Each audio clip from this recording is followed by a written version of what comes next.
This is the second video on the idea of comparative advantage and trade, and it's meant to follow up on the first video, which was posted a little bit earlier.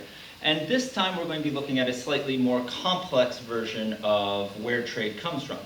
The principle of the first video will carry into this video, but this will be an example of trade happening where someone has absolute advantage in both goods. We're going back to our original story of Thor and Felix, and a society where they produced both houses and food. In the first video, Thor had the comparative advantage in houses, and Felix had it in food. And we can see in a world where one person is better at one thing and the other person is better at the other thing, where trade naturally would come about. It makes sense. And most people generally are not tripped up by that. However, let's consider a world where one person has absolute advantage in both goods, in both houses and food. Consider, for example, if Thor, being Thor the god of thunder, can make 6 houses in a time period, and his alternative, his opportunity cost, is to make 4 food.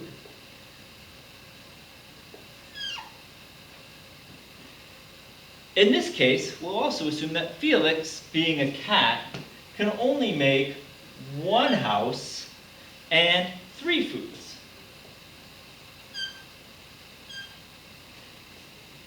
In this case, it's clear.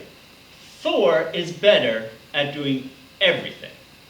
He is better at making houses, he's better than making food. He has an absolute advantage in both things. Felix is less. Now, when first looking at this, you would say, well, there's no reason for Thor to ever trade with Felix.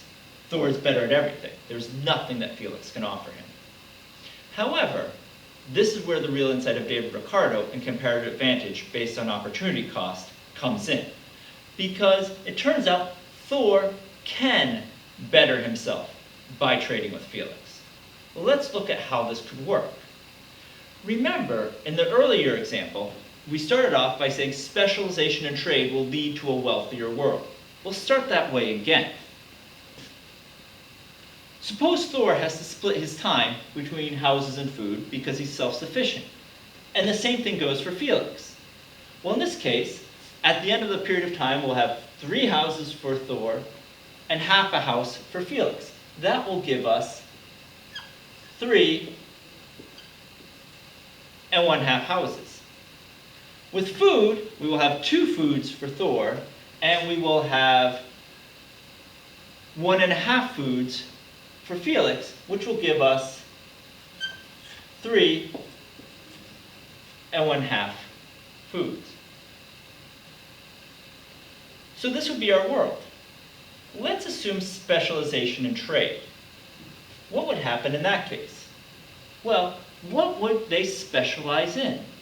The same way we did it before, we're going to do it again. We're going to look at opportunity cost. Let's look at this opportunity cost.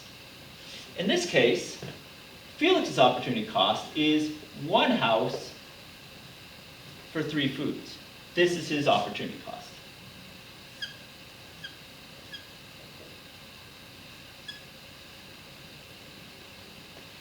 What about Thor? For the sake of convenience, we're going to set everything in Thor equal to houses. Everything in terms of food was going to be based on 1 house. So we're going to have to divide houses by 6. 1 house.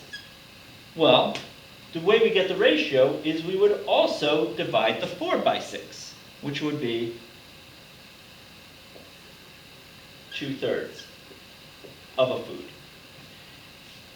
So what we can see here is this is Thor's opportunity cost, houses for food, and this is Felix's opportunity cost, houses for food. For Felix, whenever Felix decides to make a house, he's giving up a lot of food. Whenever Thor is making a house, he doesn't give up as much food. Thor has a lower opportunity cost for houses. Felix has a very high opportunity cost for houses. Therefore, Thor should again specialize in houses. Felix should again specialize in food. This will lead to a wealthier world. Here's the evidence. Before they could specialize in trade, when they had to do it on their own, they would have 3.5 houses and 3.5 food. Now, if they specialize, at the end of the time period, they will have 6 houses and 3 foods. They've lost a little bit of food, but they've gained an awful lot more houses. They have gained more through specialization in trade in net overall well-being. The cost has only been half of food. How will they trade? Well, again, this works exactly the same way. Just like in the previous example where Thor will have 6 houses and Felix has 3 foods, they will have to negotiate. And they will negotiate based on their opportunity cost. That between these 2 ratios, there are a lot of possible combinations of houses for food that would make both of them better off. They could have 1 house to 1 food.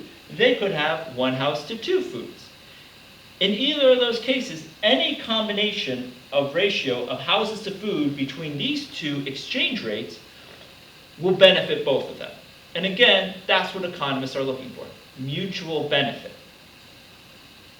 So we can see that even though Thor has the absolute advantage in producing both houses and food, there is still a reason for a self-motivated, a rational Thor to trade with Felix, even though Felix is not as good as he is. And this is a really, really important insight, because what it says is that trade is beneficial to everyone in the world. And more importantly, that there is an opportunity for everyone and a reason for everyone to engage in trade with other people, no matter how good they are or how weak they are at the beginning.